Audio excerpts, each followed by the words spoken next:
Hello and welcome to Living Word, growing a family that experiences every promise of God. For more information, visit our website at livingwordonline.com. Praise you, God. Praise you, God, for 2021.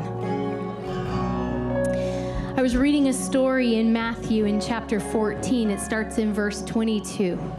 And it's the story of the disciples and Jesus. They're ministering. And then Jesus instructs the disciples to go ahead and get in the boat, row out, and he'll catch up with them later. Well, later on in the story, the wind starts to get a little caught up, and it starts to make the waves go back and forth. And pretty soon, Jesus is walking on the water toward the boat. And the disciples see him, and they become afraid.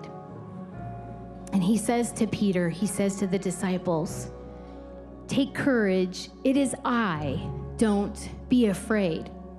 And then Peter says, "Well, let me come out on the water with you." And so Jesus says, "Come on out onto the water with me."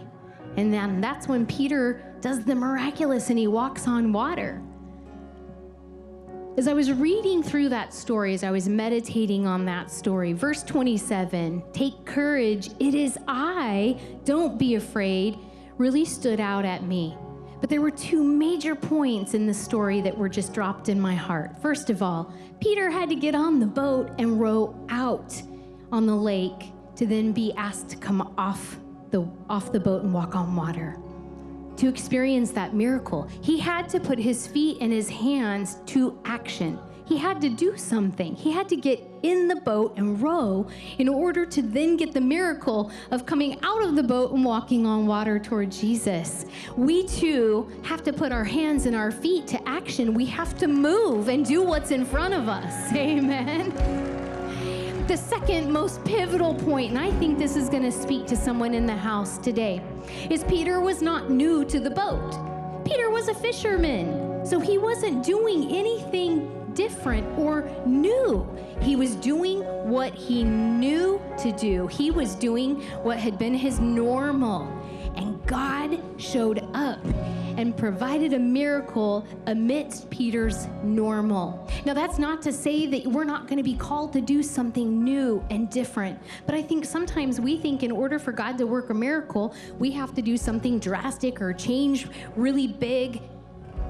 But I don't think that that's at the sacrifice of God showing up in your normal.